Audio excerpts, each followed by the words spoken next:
মদিনার বাজার দিয়ে নবীজি যাচ্ছেন, নবীজির একটা ওট পছন্দ হয়েছে। তো নবী ওটের মালিকের কাছে গিয়ে জিজ্ঞেস করলেন, ভাইয়া এই ওটটার দাম কত?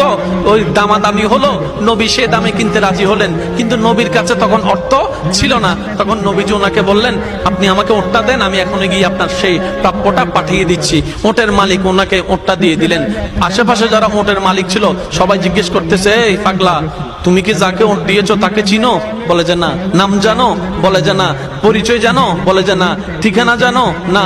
তো তুমি যে ওটটা দিয়ে দিলা, উনি যদি ওটার টাকাটা না ফাটায় তখন তো তুমি লসের মধ্যে চলে যাবা। সে ওটের মালিক বলে, এত সুন্দর নুরানি চেহারাওয়ালা কখনো বাটপার হতে পারে না, কখনো চিটার হতে পারে না, কখনো মৃত্যুক হতে পারে না।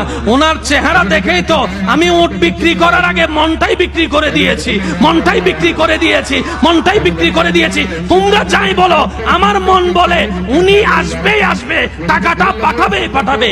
এই কথা বলতে না বলতে কিছুক্ষণ পরে নবীজির একজন সাহাবা এসে বলছেন, একটু আগে একজন ওট নিয়ে গিয়েছেন কাপ থেকে, ওটের মালিকটাকে একটু দেখতে চাই। উনি বলে যে আমার থেকে।